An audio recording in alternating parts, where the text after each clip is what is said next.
Have you ever wondered if you truly control your own decisions? Or if everything you do is already set in motion by forces beyond your control?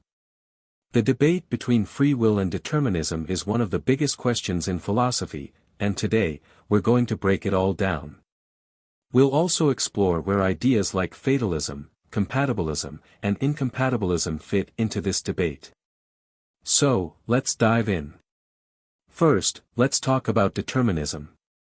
Determinism is the idea that every event, including human actions, is caused by prior events in accordance with natural laws. In other words, everything that happens is a result of something that came before it. Imagine knocking over the first domino in a long chain. Once that first piece falls, the rest follow inevitably. Some philosophers argue that our decisions work the same way. Every choice we make is determined by past experiences, biological factors, and environmental influences. This means that if we knew every single detail about a person's past and surroundings, we could theoretically predict every decision they'd make. On the other side, there's the concept of free will. Free will is the belief that individuals have genuine control over their decisions. If free will exists, then even if past events influence choices, a person still has the ability to choose between different possibilities. Think about standing at a fork in the road.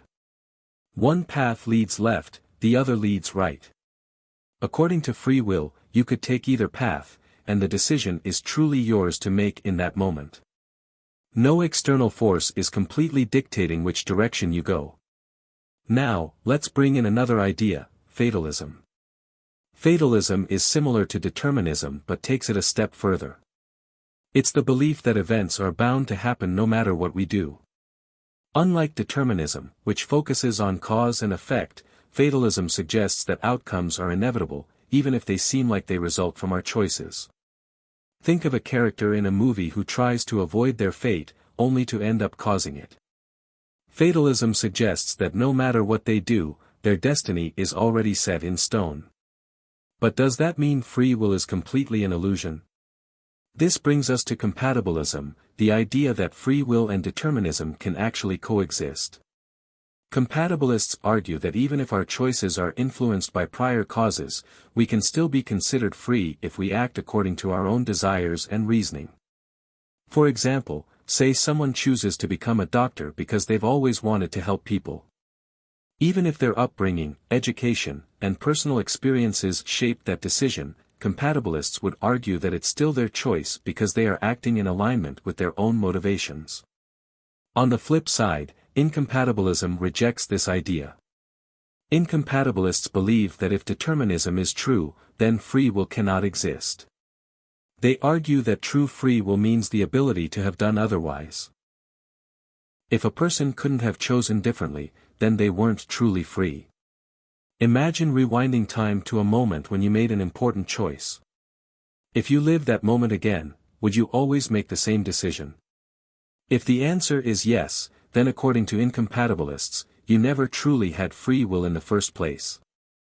A key question in this debate is how moral responsibility fits into the picture. If all actions are determined by prior causes, can people truly be held accountable for their choices? Many argue that moral responsibility depends on some degree of free will. If individuals couldn't have chosen differently, then punishing or rewarding them for their actions might seem unfair. However, others believe that responsibility still exists even in a deterministic world, as long as people act according to their own reasoning and desires. Science also plays a role in this debate. Some neuroscientists argue that brain activity can predict decisions before a person is even aware of making them. This could suggest that free will is an illusion and that all choices are determined by unconscious processes. On the other hand, others believe that conscious decision-making still matters and that just because a process is influenced by biology doesn't mean it isn't freely chosen. Another way to look at this issue is through practical experience. People feel like they make real choices every day, whether it's deciding what to eat for breakfast or what career path to follow. Even if those decisions are shaped by past experiences, biological factors, and societal influences, it doesn't mean they are meaningless. The experience of making a choice feels real, and that alone might suggest that free will exists in some form. So, where does this leave us? Is everything determined, or do we truly have free will? Maybe the answer isn't so black and white. While determinism shapes our circumstances and influences our choices, that doesn't necessarily mean free will is an illusion. Instead, free will could exist within a framework where past events guide decisions, but individuals still exercise personal agency. Think of it like playing chess. The rules of the game are fixed, just like certain aspects of life, biology, society, and experiences. But within those rules, there are still countless choices to be made. Perhaps free will and determinism don't cancel each other out, but instead, they work together in shaping human decision-making. At the end of the day, whether free will is real or an illusion may not change the way people live their lives.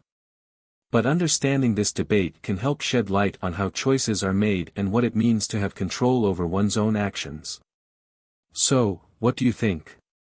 Is free will real, or is everything predetermined?